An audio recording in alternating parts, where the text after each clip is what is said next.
Thanks, everyone, for being here. I'm going to start, and we have a robust series of speakers here, so each of us is going to be brief.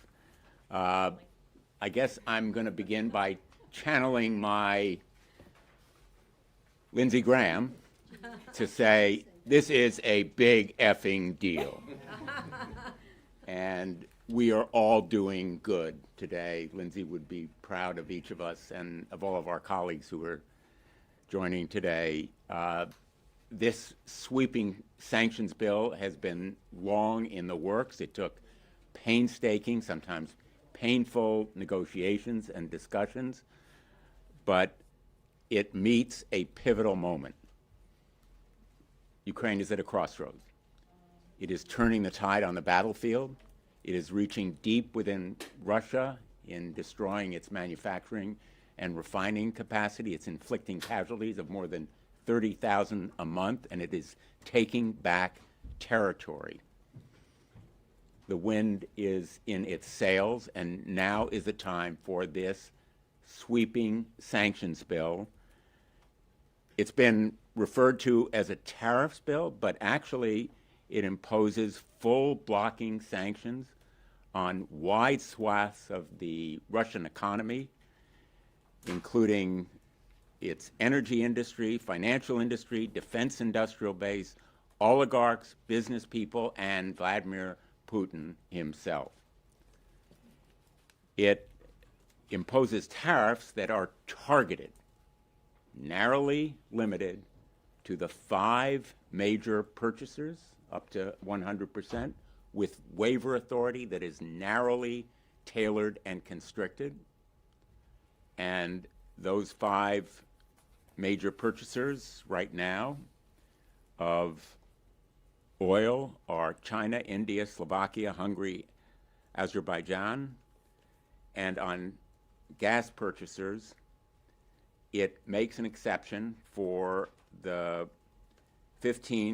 purchasers who are buying less than 15% of total Russian natural gas imports and are taking significant steps to reduce their purchases. So our European allies are not targeted here. Very important to understand that we have so narrowly crafted and tailored and targeted this bill to aim at the major Russian purchasers, the purchasers of Russian oil and gas. And we crafted them to make exceptions for our friends and for the aiders of Ukraine. Let me just say, there are other ideas and other legislation pertaining to Ukraine, supporting Ukraine, and we don't reject them if they're complementary. The timing, I think, quicker the better, not only as a tribute to Senator Graham, but also because it matters to Ukraine. I've been to Ukraine 10 times over the last 4 years. And every time I've gone, President Zelensky has said, we need sanctions. No question, they need air defense, Starlink, but sanctions will be a decisive factor in this war. Throttling Putin's economy, stopping the flow of oil and gas revenue, and targeting the countries that are complicit, the bad actors, including the enablers and evaders.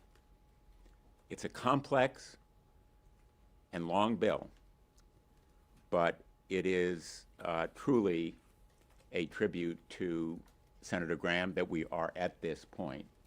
And I want to take a moment really to thank his staff, Senator Graham's staff, my staff, all the staffs who've been involved, but I will just say it's an emotional day for many of us who have worked with Senator Graham in airports, in meeting rooms, in Ukraine, and I will just close by saying one inescapable memory for me is going to the mass grave in Bucha with Senator Graham on our first trip there together. There were no American military. There was no American embassy. We were there on our own. We visited that mass grave, and I don't know of a more emotional moment in my public life than standing there with Lindsey Graham, seeing in his face and his voice his commitment to this battle for Ukraine's freedom. And I want to thank all of my colleagues who are here today for honoring that fight, which is our fight.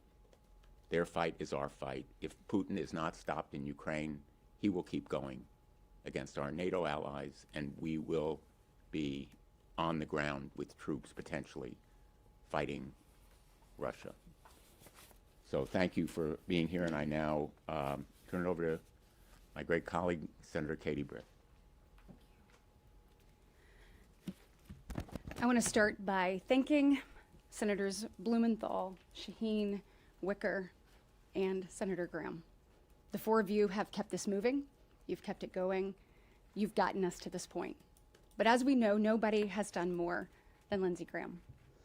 This is a moment he'd love to see. He couldn't believe we were all on one stage, is first what he would say.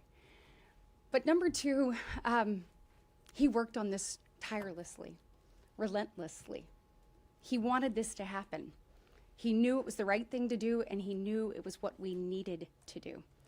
I talked to him after he had spoken with President Trump, and he was overjoyed at talking and landing the plane in a place that we could all get behind, that would hold Putin accountable and would allow us to move this through the Senate. Senator Graham was larger than life in a number of ways. He was committed to putting America's national security first. He was committed to us doing what we needed to do to keep people safe and to make sure we stood firmly on our values. Today, as we stand here, we remember him. We thank him for what he did to get us here. We thank all of his team for all that you did. We know Lindsey is looking down on this moment and with a big smile. He said that this would be the most consequential piece of legislation that he ever had an opportunity to get behind and get to the president's desk. Let's not forget that, because he did a lot of big things, but this one he believed would have the largest impact and would make the biggest difference. So let's do the right thing. Let's hold Putin accountable, and let's honor Lindsey Graham as we move this forward. Thank you, Katie and Dick. I am so honored to be here with all my colleagues and so many people who weren't able to be here because of timing this afternoon. I had the privilege to travel with Lindsey Graham on what turned out to be his last congressional delegation. We were in Ankara for the NATO summit. We met with President Zelensky. While we were there, we discussed how to end the war in Ukraine. And something, as we all know, that Lindsey was incredibly proud of was securing White House support for this sanctions bill. As Senator Britt just said, when he got that call from the White House that they were going to be on board, he was thrilled, because he was a tireless advocate for Ukraine. He knew that Ukrainians stood on the front lines of freedom, and he understood that with this legislation, we can finally put the pressure on Vladimir Putin that's going to get him to the table and make sure that Ukraine wins this war. We know they're extracting heavy human and economic costs for Russia, and unfortunately, if the Kremlin is able to fund its war machine through the sale of oil and gas, it's going to be able to keep going. And that's what this bill is going to do. It's going to stop those purchases. It's going to make clear to everyone that those purchases are going to come with real costs. With the momentum on Ukraine's side, now is the time for us to pass this Graham-Blumenthal sanctions bill. We have a limited window to get this done.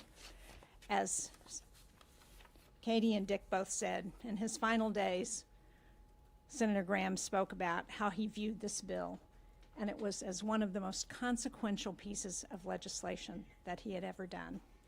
There would be no better way for us to honor his memory than to pass this bill immediately and to help realize his vision of a secure and independent Ukraine. I wanted my friend Jean Shaheen to stand up here while I just say a word. I've been a colleague of Lindsey Graham's for 32 years. There were some 70 of us elected in 1994. Lindsey and I were the only two remaining. So of that class, I'm the last one standing. I've known this man for 32 years. And I'm willing to say this. This is Lindsey Graham's greatest achievement. When it comes to saving lives, when it comes to ensuring peace for Europe, which had been used to 8 decades of peace and has had it interrupted by Vladimir Putin, this is a seminal achievement, and we salute him on this today. Vladimir Putin is a criminal. He's a war criminal. He's guilty of genocide, and he deserves to be incarcerated, not to be included in the halls of government or diplomacy around Europe. This makes it clear the reason for this, and I'll tell you, Europe doesn't deserve this war. The United States and our allies don't deserve this war. The people of Russia did not deserve this war.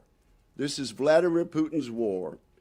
This puts the onus exactly where it is. It doesn't cost the American taxpayer a penny, but we're doing the right thing, and I'm glad to be here, to stand here with Jean Shaheen and my other colleagues, particularly Dick Blumenthal, as one of the 4 co-sponsors of this amendment to legislation, which should move forward very, very soon. Thank you very much. Senator Ray. Thanks so much.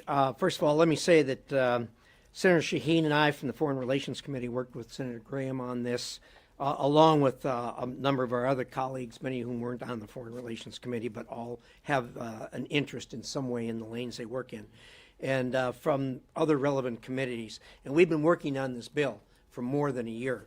This bill is a combination of input from senators, as you can see, from both sides of the aisle. My contribution, among other issues, was the imposition of sanctions against Russia's illicit shadow fleet of ships that it uses to evade existing sanctions and prop up its energy sector. No more after this bill passes. This bill has been part of the ongoing discussion and strategy with the president to end Russia's war against Ukraine for a long time. Now, given the current circumstances on the ground, it is more important than ever that we move forward and we pass this bill to protect America's interests. Thank you. Thank you. Senator Whitehouse. I can close my eyes up here, and I can see Lindsey here on this stage, engaging with everybody, smiling, happy. It's as real as if he were here to me right now. So I'm happy to have played a small part in this as the wingman to Jean Shaheen and Dick Blumenthal as they work this through on our side, and of course as Lindsey's friend and cohort in this struggle as well. I'm particularly grateful that the chairman of Armed Services and the chairman of Foreign Relations are both here. That is a very, very strong signal about where this is going to go, and particularly to Chairman Risch for his work on the Shadow Fleet, which is, I think, a huge, huge change. We have the chance with this bill to change the trajectory of the war in Ukraine. And by changing the trajectory of the war in Ukraine, to change the trajectory of history. And all we need to do is to get a time agreement so we can get this onto the Senate floor. After all the troubles, toils, and snares this bill has been through, that should be an easy one, and it has my full support. Thank you, Dick. Thank you. Senator Rosen. Well, I want to thank Senators Blumenthal, Shaheen, everyone here for their leadership and the bipartisan effort. And we wouldn't be here without the tireless work of Lindsey Graham. I was traveled with Lindsey and Senator Whitehouse to Munich Security Conference it seems like just a few months ago. And this was really important to him, national security and working on international issues. And Lindsey would always say, if you give Putin an inch, he'll take it. He was absolutely right. A threat to Ukraine is not just a threat to Ukraine, it's a threat to Europe, it's a threat to the world. And for more than 4 years, Ukraine has fought back against Putin's brutal, unprovoked war, day in and day out, every night. They are reign of terror. They fought for their own freedom and sovereignty and for the fundamental principle that countries will not be redrawn by force. So we have a responsibility to stand with our democratic allies, to make clear to Putin, any other adversary across the globe, that we cannot try to take over sovereign countries without consequences. They cannot do this. And so this bill, again, thank you to my colleagues, everyone here who worked with Senator Graham. The message is simple. If you help finance Putin's war, there will be consequences. I am proud to stand with all of you. We're proud to honor Lindsey's, sad to say, his final wish, but his wish to have this done and to stop Putin in his tracks. Thank you. Senator Blackburn. Thank you. Last year, Lindsey came to me and he said, I'm going to do a Russian sanctions bill. I said, I'm in. Lindsey had an America First foreign policy perspective, and he believed that if you cut off the money flow, which meant stopping the opportunity to sell oil and gas, that you would remove the ability of Putin to fund this war and to continue to be a partner in what is the new axis of evil: Russia, China, Iran, North Korea. And this is so appropriate that we take this step, that we push this forward. There is an agreement that has been reached. It is bipartisan in nature. The White House is in support. Now is the time for us to do this and to remove the ability of Vladimir Putin to fund this war. Thank you. Senator Ricketts. Oh, I'm sorry, Senator Bennett. Thanks. Thanks, Dick. And Dick, thanks for having me, and we all miss Lindsey today. I know one thing that Lindsey Graham understood very well, which is that the Ukrainian people never asked for this war. That as Roger Wicker said, Vladimir Putin is a tyrant and a criminal, and the Ukrainian people and their soldiers have done more than anybody could have asked of them. These are people that were invaded by a foreign power, and they have risen to the occasion. And the fight is not a fight just for Ukraine. It's a fight for the West. It's a fight for democracy. It's a fight for freedom. They have literally done everything that the world could have asked of them. The American people have been generous supporters of this fight, of the Ukrainian people's fight. We have supported the Ukrainian people with their intelligence, which we've seen from the Intelligence Committee here in the Senate. Now is the opportunity to make sure that the rest of the world is doing absolutely everything it can do to support this fight for freedom. I hope we will put this bill on the floor, Dick, as soon as possible, and I think it will get a commanding result here in the House of Representatives and be signed by the President. Thank you for bringing us together. Senator Ricketts. America is safer when Putin loses. Lindsey Graham was very clear-eyed about the threat Vladimir Putin created for the United States, the threat he was to the United States. And he knew that we are safer with peace through strength. And that's why Senator Graham pushed this bill so hard, to make America safer. This bill will put additional sanctions on Putin, the oligarchs, business people in Russia, banks, the shadow fleet. It will allow the president to put up to 100% tariffs on people who are buying Russian oil, who are supporting the war machine that is terrorizing Ukraine. If Putin were to be successful in Ukraine, he will move on NATO members, and then we will be involved directly in the war. This sanctions bill will allow us to continue to put pressure on Russia so that we can end this war before that happens and make sure Putin loses. Senator Graham's commitment to this bill is part of his commitment to keeping our country safe and all of our commitment to keeping this country safe. And I want to thank all my colleagues who are standing up here and all the ones who are on this bill and support getting this bill passed as quickly as possible so we continue to let Putin know he will not win in Russia. Thank you. Thanks. Senator Moran? Senator Blumenthal, thank you. Thank you to the leaders of this effort. And I'm so honored to be here on a day in which we again reflect upon the life of a United States Senator, our colleague, our friend, our patriot, who had such an interest in making sure that America had a bright future and that we are free from the tyranny that has often surrounded us around the world. And so it is this day. It's a legacy certainly to Lindsey, but I hope it becomes a legacy of this United States Senate, that we have accomplished a goal that matters greatly to our world, to Europe, to our nation, and to our constituents at home. It's easy to say this is a foreign relations issue or an international security issue. That is true, but it's really about taking care of America. To have a bipartisan agreement, to have a White House engagement and support really gives us the chance to finally make the difference in bringing this unjust war, this intrusion by Vladimir Putin into Ukraine to a conclusion.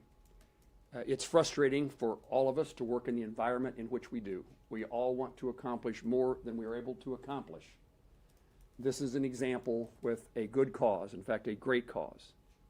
This is the kind of thing that a United States Senator dreams about having the opportunity to engage in, because it has such an outcome in changing the lives and freedom around the world.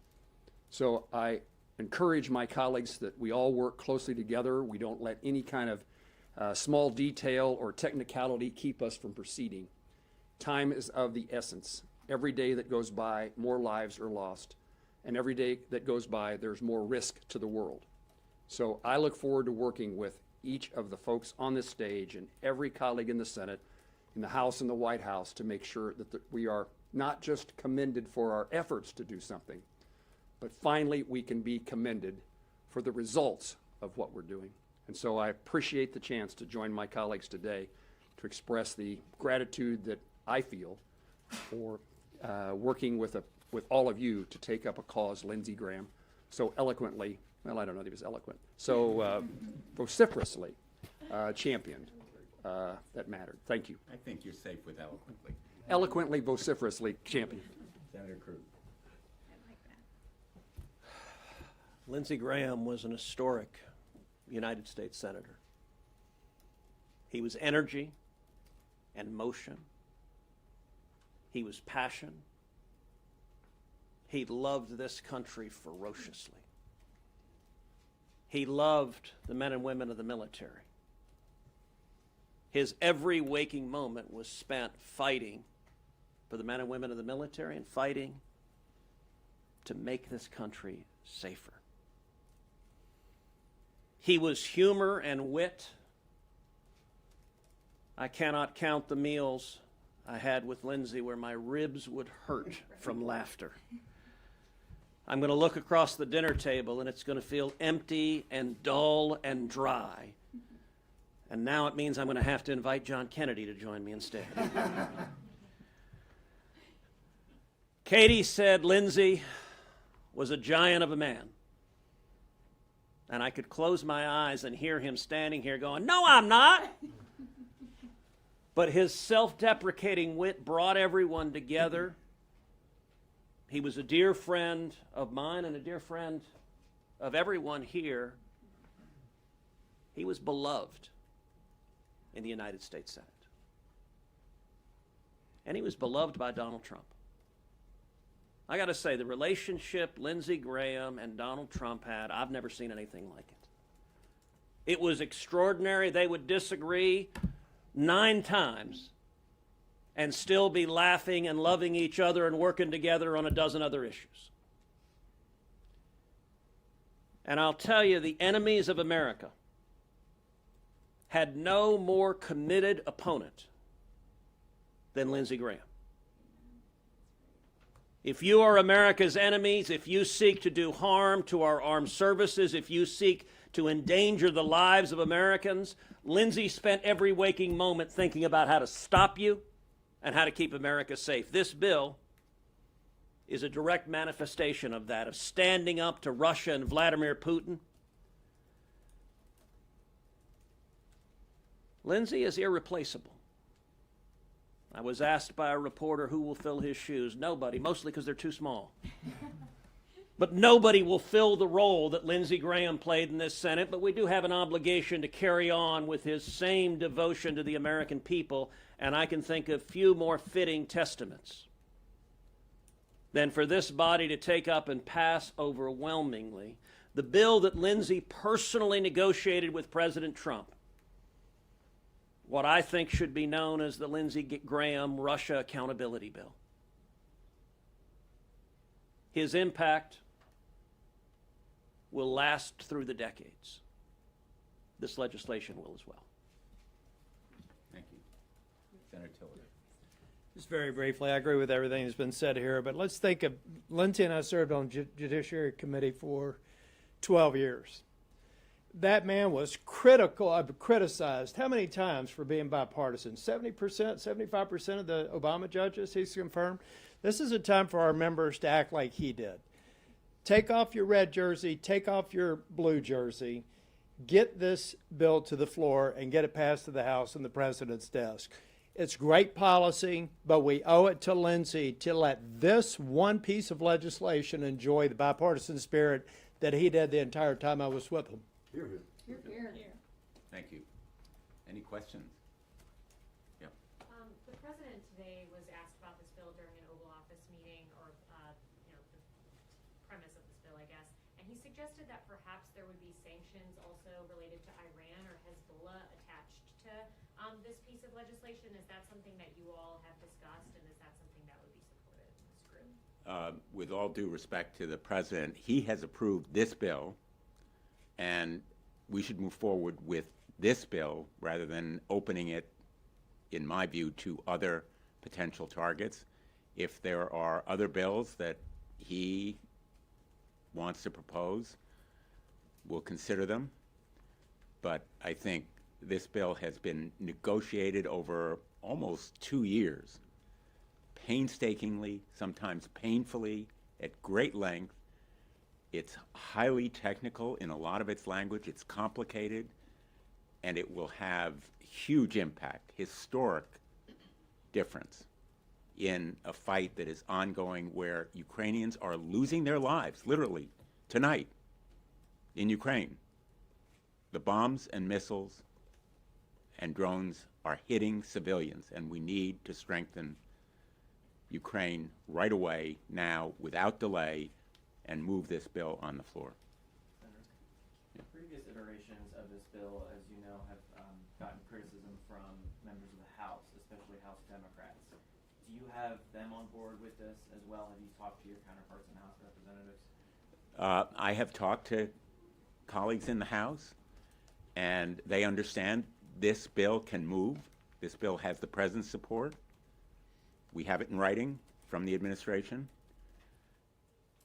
Personally, I think there are a lot of aspects of the House bill, the Support Ukraine bill, that are worthwhile and worthy, and none of them are precluded by this bill. They could move forward separately at a different time.